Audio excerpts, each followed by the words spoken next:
আজকে আমার শরীর খারাপ। কবি শিবরাম চক্রবর্তী। শরীরটা আজ ক্লান্ত ভারী, করছে গা ম্যাজ ম্যাজ। ঠিক করেছি বিশেষ কিছুই খাবো না তাই আজ।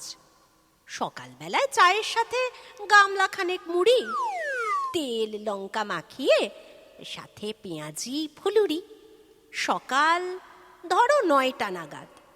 থাকলে মুখে রুচি খেতে পারি ঘিয়ে ভাজা গন্ডা বিশেক লুচি, সঙ্গে আলু বেগুন ভাজা, আচার আলুর দম, রসগোল্লা গোটা বিশেক লাড্ডু ও চমচম। দুপুরেতে কি আর খাবো, শরীর ভালো নয়। ভাতের সাথে কাতলা মাছের টুকরো গোটা 6, কচি পাঁঠার মাংস কষা বড় 2-4 বাটি, চাটনি পাঁপড় মিষ্টি হলে চলবে মোটামুটি। বিকেলবেলায় খাবো না হয় আপেল খেজুর কলা, গোটা 5 ডাবের জল আর অঙ্কুরিত ছোলা। সন্ধেবেলায় চায়ের সাথে প্রন কাটলেট ফ্রাই।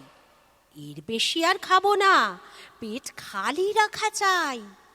রাত্রিবেলায় গুরু ভোজন আজ তো আমার মানা। খাবো দুধের ক্ষীর মেখে ওই রুটি 25 খানা, সঙ্গে সরেস ছানার পায়েস, রাবড়ি আধা কিলো। শরীর খারাপ, এর বেশি কি খেতে পারি বলো? শরীরে আজ পাচ্ছি না জুত, নাড়ির গতি ক্ষীণ। অল্প এমন খেয়েই কাটুক আজকে সারা দিন। এমনিতেও খাওয়া আমার কমই একেবারে।